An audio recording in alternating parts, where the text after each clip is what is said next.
नमस्कार। आज की कहानी है राजा भोज 14 विद्याओं का घमंड। यह कहानी बहुत ही इंटरेस्टिंग है। चलिए कहानी शुरू करते हैं।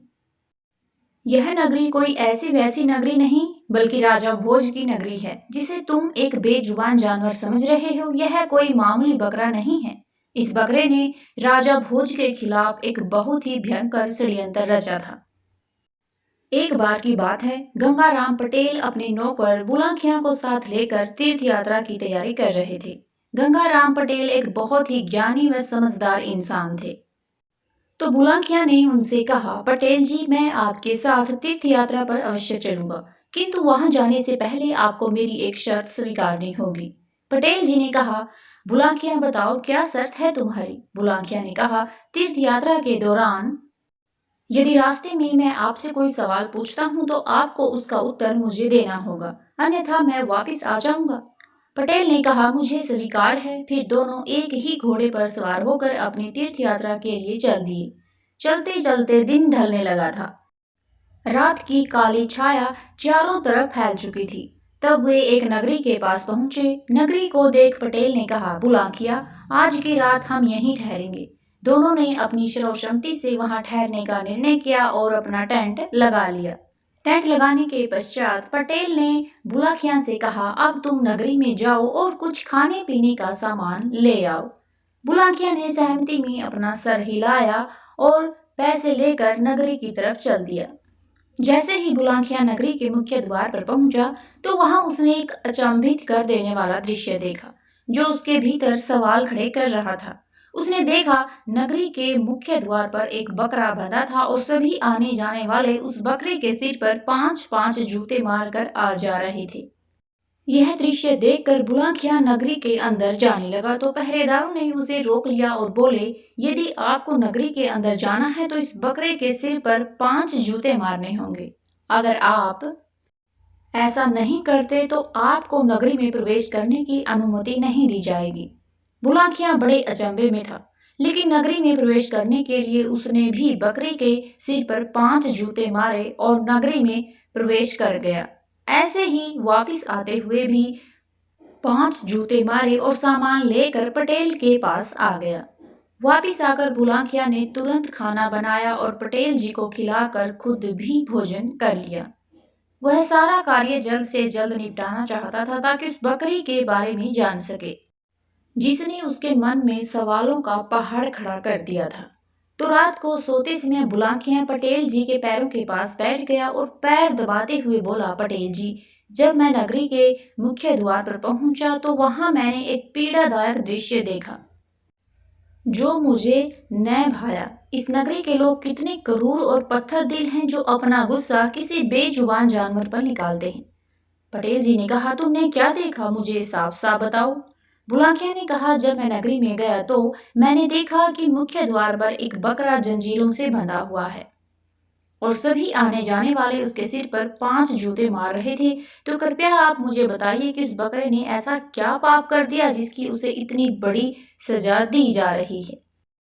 पटेल जी थोड़ा मुस्कुराए और बोले, बुलाखिया, यह नगरी कोई ऐसी वैसी नगरी नहीं बल्कि राजा भोज की नगरी है और जिसे तुम एक बेजुबान जानवर समझ रहे हो, यह कोई मामूली बकरा नहीं है। इस बकरे ने राजा भोज के खिलाफ एक बहुत ही भयंकर षड्यंत्र रचा था जिसमें यह काफी हद तक सफल भी हो गया था। लेकिन वह कहते हैं ना, पाप का घड़ा एक दिन फूटता जरूर है।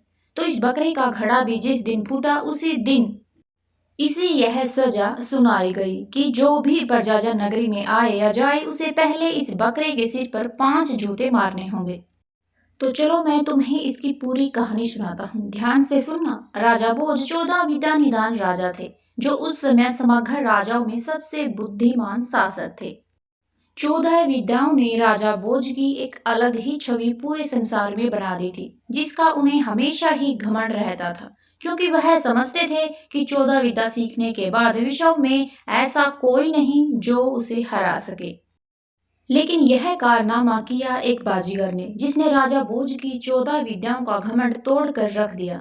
एक बार एक बाजीगर और बाजीगरनी राजा भोज की नगरी में खेल दिखाने आए। बाजीगर ने वहां मौजूद लोगों से उसका खेल देखने के लिए आग्रह किया। लोगों ने बाजीगर से कहा, भाई हम तो तुम्हारा खेल देखना चाहते हैं, लेकिन हम तुम्हें उसके बदले भिक्षा में क्या दे सकते हैं। एक काम करो, तुम राजा के महल चलो। अगर राजा को तुम्हारा खेल पसंद आया तो वह तुम्हें भारी इनाम भी देंगे। बाजीगर ने कहा, चलो ठीक है, बहुत सुना है राजा भोज के बारे में। मेरी भी बड़ी तमन्ना थी कि एक दिन मैं उनके सामने अपनी कला का प्रदर्शन करूं। बाजीगर अपनी पत्नी के साथ महल पहुंच गया, लेकिन वहां द्वारपालों ने उसे बताया कि अभी महाराज किसी कार्य में व्यस्त हैं। तुम थोड़ी देर इंतजार करो। बाजीगर अपनी पत्नी के साथ वहीं बैठ गया और राजा का कार्य से मुक्त होने का इंतजार करता रहा। आखिरकार लंबे समय के बाद राजा बाहर आए। राजा को देखते ही बाजीगर प्रसन्नता से शीघ्र खड़ा हुआ और राजा भोज के पास जा पहुंचा और बोला, महाराज मैं एक छोटा सा बाजीगर हूँ, गांव-गांव घूमकर अपनी कला का प्रदर्शन करता हूँ। मेरी बड़े दिनों से तमन्ना थी कि कभी आपके सामने अपनी कला का प्रदर्शन करूं, इसलिए आज मैं आपकी नगरी में आया हूं। राजा भोज ने बड़े ही घमंड में कहा कि अरे बाजीगर, तू क्या मुझे अपनी कला दिखाएगा? मैं 14 विद्या निदान राजा हूँ। मेरे आगे तो बड़े से बड़ा ज्ञान भी पस्त है और तू तो एक छोटा सा बाजीगर है। भला तू मुझे क्या रोमांचित करेगा? बाजीगर ने कहा, महाराज मैं एक छोटा सा बाजीगर अवश्य हूँ, किंतु मेरी कला छोटी नहीं है। मैं आपसे विनती करता हूँ, केवल एक बार मेरा खेल देख लीजिए। बाजीगर की यूं बार बार विनती करने पर राजा भोज ने हामी भर दी और बोले, चलो ठीक है बाजीगर, दिखाओ अपना खेल। मैं नहीं तो मेरी प्रजा ही खुश हो जाएगी। अब बाजीगर ने अपना खेल दिखाना प्रारंभ कर दिया। तो राजा के साथ उनकी रानियां, मंत्रीगण और समस्त प्रजा आ गई। बाजीगर ने अपने थैले में से एक रस्सी निकाली और उसे आकाश की ओर फेंका। फेंकने के साथ ही रस्सी लंबी होती गई और आकाश में जाकर कहीं अटक गई। वहां मौजूद सभी लोग इस छोटे से नमूने को देखकर आश्चर्यचकित हो गए। खुद राजा भी सोचने लगे कि रस्सी फेंकी तो छोटी सी थी, लेकिन यह इतनी लंबी कैसे हो गई? आकाश में ही पहुंच गई। जब बाजीगर उस रस्सी को जोर जोर से खींचने लगा, लेकिन रस्सी इस कदर फंस गई कि उसे खींच पाना बहुत मुश्किल हो रहा था। फिर बाजीगर राजा भोज से बोला, क्षमा करें महाराज, मुझे खेल थोड़ी देर के लिए अधूरा छोड़ना पड़ेगा, क्योंकि मुझे ऊपर से देवताओं का संदेश आया है कि ब्रह्मा, विष्णु और महेश में भयंकर युद्ध छिड़ गया है, जिसे शांत कराने के लिए मुझे वहां जाना होगा। बाजीगर के मुख से ऐसे कथन सुनकर सारी प्रजा और खुद राजा भोज दुविधा में फंस गए। सभी मन ही मन सोचने लगे कि ऊपर देवता की लड़ाई हो रही है और उसे छुड़वाने के लिए उन्होंने इस बाजीगर को याद किया है। राजा भोज ने हैरियत में अपना सिर हिलाया और बोले, ठीक है बाजीगर, पहले तुम देवताओं का युद्ध छुड़वा कर आओ। लेकिन जाने से पहले बाजीगर ने राजा के सामने अपनी एक शर्त रखी। शर्त थी, जब तक मैं देवताओं का युद्ध शांत कराकर नहीं आ जाता, मेरी बाजीगरनी आपके पास सुरक्षित रहेगी। इसकी जिम्मेदारी मैं आपके ऊपर छोड़कर जा रहा हूँ और वापिस आते ही सबसे पहले मैं आपसे अपनी पत्नी मांगूंगा। राजा एक बार फिर से सोच में पड़ गए कि ऐसी कौन सी दुविधा आने वाली है जो इस बाजीगर ने यह शर्त मेरे सामने रखी है। भला इसकी पत्नी को यहाँ से कौन ले जाएगा? राजा भोज ने कहा, ठीक है, मुझे तुम्हारी शर्त मंजूर है। जब तक तुम नहीं आते तुम्हारी पत्नी मेरे पास सुरक्षित रहेगी। जैसे ही राजा ने शर्त मंजूर की, बाजीगर ने रस्सी पर चढ़ना शुरू कर दिया जो आकाश में जा रही थी। सभी की निगाह बाजीगर पर टिकी थी। जैसे जैसे वह चढ़ता गया उसका आकार छोटा होता गया। एक समय ऐसा आया जब वह बादलों में अदृश्य हो गया। बाजीगर को गए हुए काफी समय हो गया था। वहां मौजूद सभी जन और राजा भोज बाजीगर के आने की प्रतीक्षा कर रहे थे। लेकिन थोड़ी देर बाद वहां मौजूद सभी लोगों ने एक ऐसा दृश्य देखा जो कल्पना से परे था और लोगों में एक रहस्यमय सवाल बन गया था। उन्होंने देखा आकाश से बाजीगर का एक कटा हुआ पैर आकर थम से धरती पर गिरा। कटा हुआ पैर देखकर सभी सुन पड़ गए। सभी की आंखें फटी की फटी रह गई। फिर दूसरा पैर आ गिरा, फिर बाजीगर के कटे हुए हाथ आ गिरे। धीरे धीरे उसका सारा शरीर टुकड़ों के रूप में जमीन पर आ गिरा और अंत में उसका मुख, जिसे देखते ही राजा भोज भी अपने सिंहासन से उठ खड़े हुए।